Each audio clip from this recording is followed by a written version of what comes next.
My high priestess mother conceived me. In secret she bore me. She cast me in a basket of rushes. With bitumen she sealed my lid. She cast me into the river which rose over me. Those are the words of history's first emperor, Sargon of Akkad. And today we're cooking a meal he claimed to have fed his soldiers. I've spent the past 7 years studying Mesopotamian history for my upcoming cookbook, Table of Gods. I visited the ruins of Mesopotamia 3 times, consulted over a dozen historians, archaeologists, and chefs, and read over 300 books and papers about Mesopotamian history. And one of the most fascinating kings I've come across is Sargon of Akkad. Around 2900 BC, history's first king emerged in the alluvial plains of Mesopotamia, modern-day Iraq. This resulted from large-scale agriculture, which produced a grain surplus that transformed settlements into cities of up to 100,000 people. New York didn't reach that population until about 200 years ago, and even London didn't reach 100,000 people until the 14th century, when it was one of Europe's largest cities. That's the scale of the early Sumerian cities. During this time in Mesopotamia, the first governments began to take shape, supported by systems of writing that allowed them to administer complex societies, preserve knowledge, and assert authority over growing populations. The one who led this system was the Lugal, which in Sumerian means great man or big man, but more often is translated to king. Although the Sumerians governed most of Mesopotamia in 2900 BC, there was never a Sumerian nation or empire. Instead, there were Sumerian city-states. Uruk, Ur, Lagash, Nippur, and Umma were among the most powerful, although Nippur was never a seat of a king, since the only king who could rule there was the king of the gods, Enlil. Each city had its own Lugal, and as you can probably guess, these guys were often at war. The most dreadful conflict was that between Lagash and Umma. It was a generations-long war lasting almost 200 years. And it was all about controlling water rights and fertile lands in Gu Edin, which lay between the two cities. The Lagash-Umma wars have been depicted in something known as the Stele of Vultures, currently housed at the Louvre in Paris. On the stele, the Lugal of Lagash, Eannatum, leads his soldiers against Ush, the Lugal of Umma. Eannatum was victorious, and the scenes are brutal, with vultures feasting on human heads. After Eannatum died, his brother Enannatum kept fighting wars against Umma, and so did Enannatum's son Entemena. But the long war between Lagash and Umma didn't stop until King Lugal-Zagezi ended it around 2350 BC. He marched on a weakened city-state of Lagash, sacked the city, and destroyed its temples. Lugal-Zagezi also took control of Uruk and became the first Sumerian king to rule a small kingdom in southern Mesopotamia, which he would have expanded further if not for a boy sent in a basket on the Euphrates River. Here's the boy's story in his own words. My mother was a high priestess. My father I knew not. The brothers of my father loved the hills. My city is Azupiranu, which is situated on the banks of the Euphrates. My high priestess mother conceived me. In secret she bore me. She set me in a basket of rushes. With bitumen she sealed my lid. She cast me into the river which rose over me. The river bore me up and carried me to Akkad, the drawer of water. Akkad, the drawer of water, took me as his son and reared me.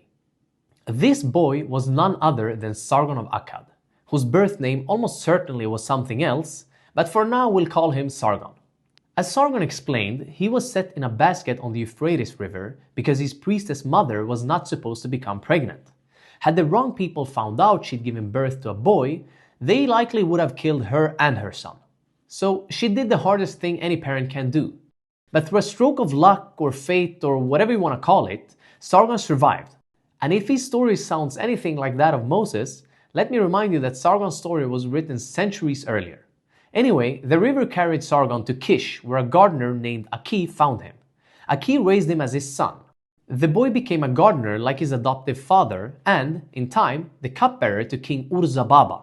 I don't know what you think when you hear cupbearer, but in ancient Mesopotamia, cupbearers were part of the king's inner circle. Through a cuneiform tablet written in Sumerian, centuries after Sargon's lifetime, we get a glimpse into how these events unfolded. The ancient text, titled The Sumerian Sargon Legend, was translated by Gerald S. Cooper and Wolfgang Hempel in 1983.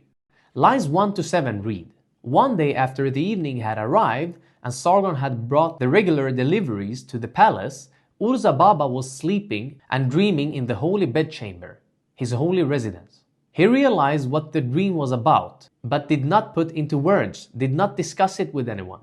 After Sargon had received the regular deliveries for the palace, Urzababa appointed him cupbearer, putting him in charge of the drinks cupboard. Holy Inanna did not cease to stand by him. Okay, Holy Inanna was the goddess of love and war. Lines 8 to 11 continue. After 5 or 10 days had passed, King Urzababa, then we have a break in the tablet, and became frightened in his residence. Like a lion he urinated, sprinkling his legs, and the urine contained blood and pus. He was troubled. He was afraid like a fish floundering in brackish water. Can we just stop for a second and admire the Sumerian scribe's metaphor of being afraid like a fish floundering in brackish water? No wonder the Sumerians wrote the first known stories. Okay, lines 12 to 24 are where we get to the action. It was then that the cupbearer Sargon lay down not to sleep, but to dream. In the dream, Holy Inanna drowned Urzubaba in a river of blood. The sleeping Sargon groaned. When King Urzubaba heard about his groaning, he, meaning Sargon, was brought into the king's holy presence. Cupbearer, was the dream revealed to you in the night? Sargon answered his king, My king, this is my dream which I will tell you about. There was a young woman who was as high as the heavens and as broad as the earth. She was firmly set as the base of a wall. For me, she drowned you in a great river, a river of blood. Sargon should not have said that. Dreams in ancient Mesopotamia were considered prophecies. In the Assyrian king Ashurbanibal's library in Nineveh, he kept an entire collection of dream interpretations. Each interpretation foretold the future based on the dream. So dreaming that Urzubaba would be drowned in a great river and revealing it to him was unwise.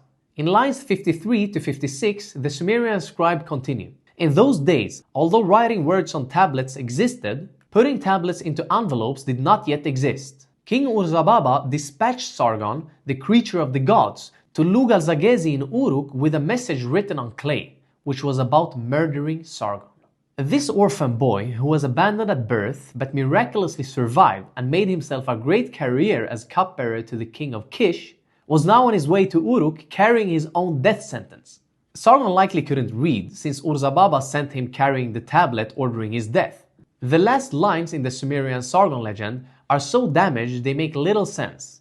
But it seems even the Sumerian scribe who wrote it didn't know all the details. After all, hundreds of years had passed since the event took place and were written on this clay tablet.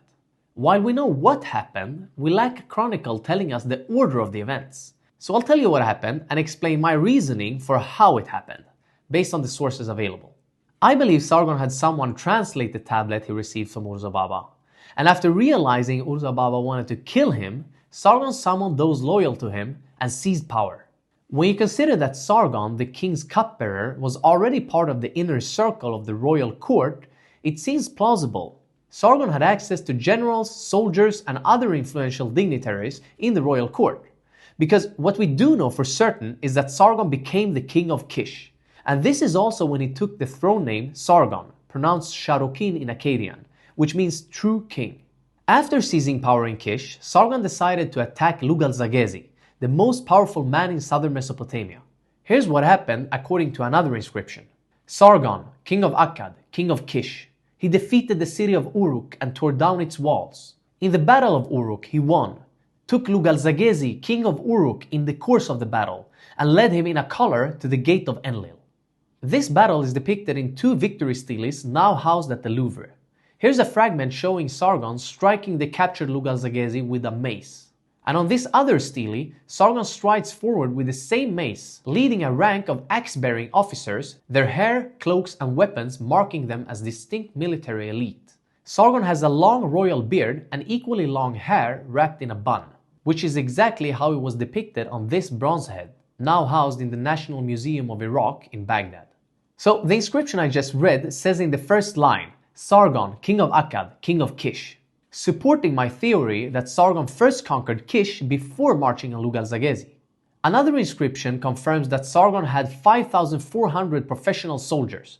While it might sound like a small army, the key point is that it was professional.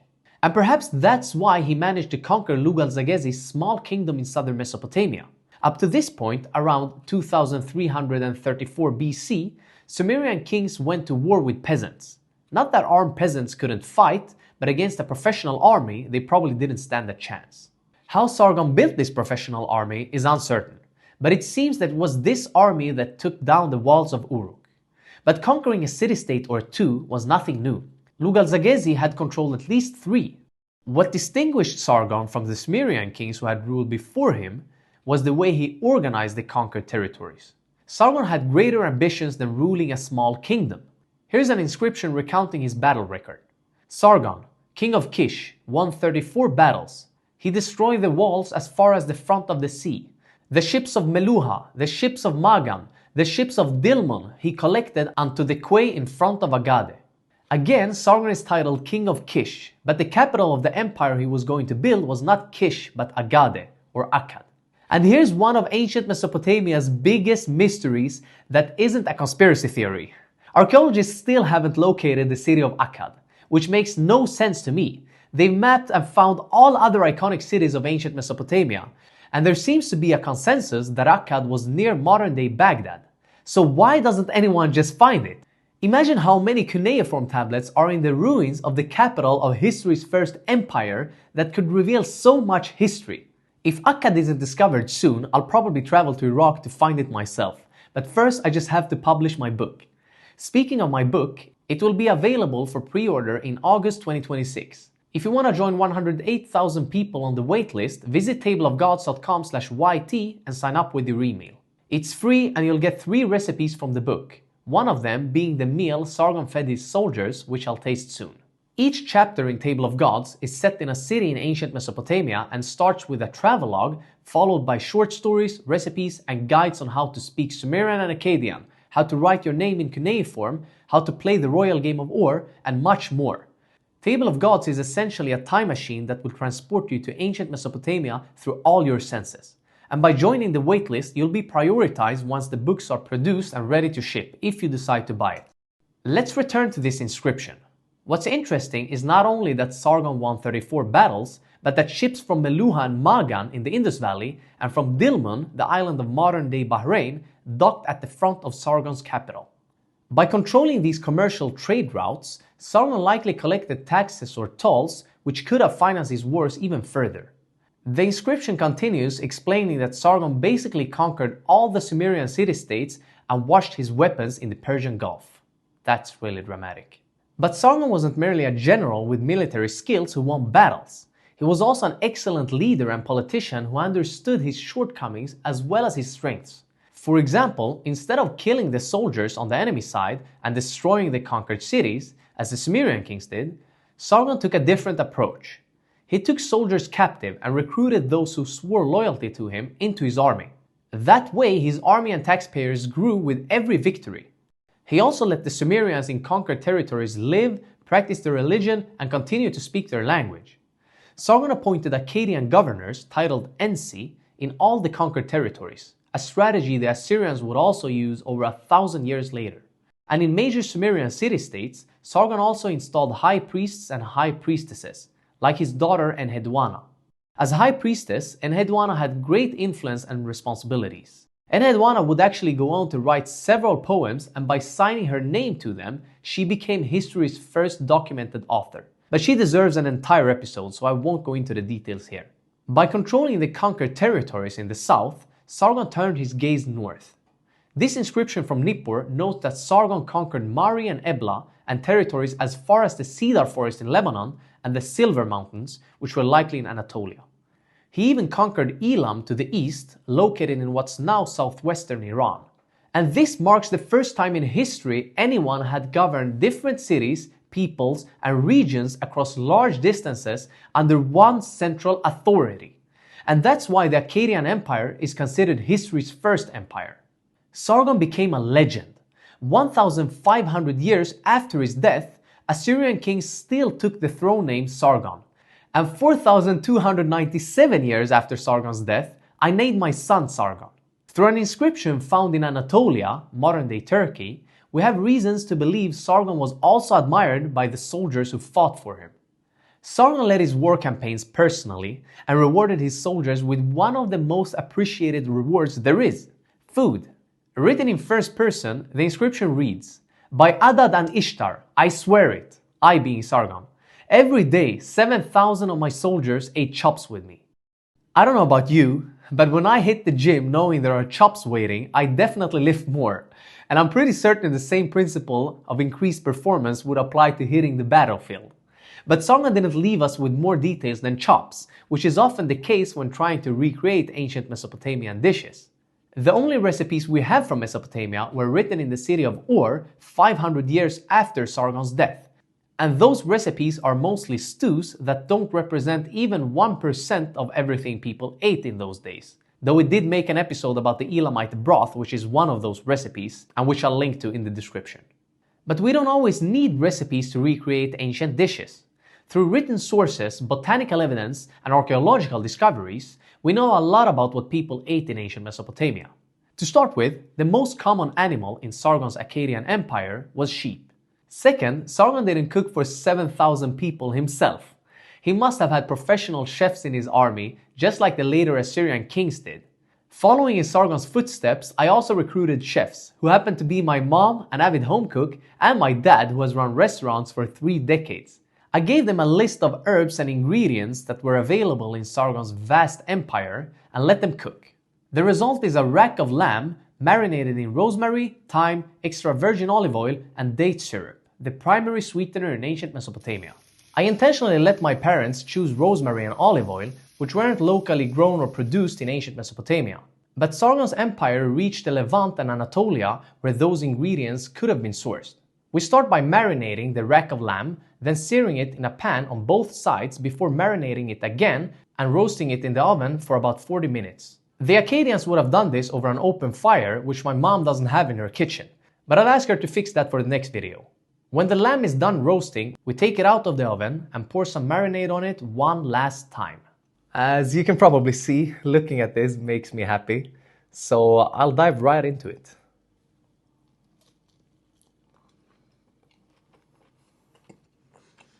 If you've tried lamb chops or a rack of lamb before, I assure you it didn't taste like this, because this marinade sweetened with date syrup is doing wonders.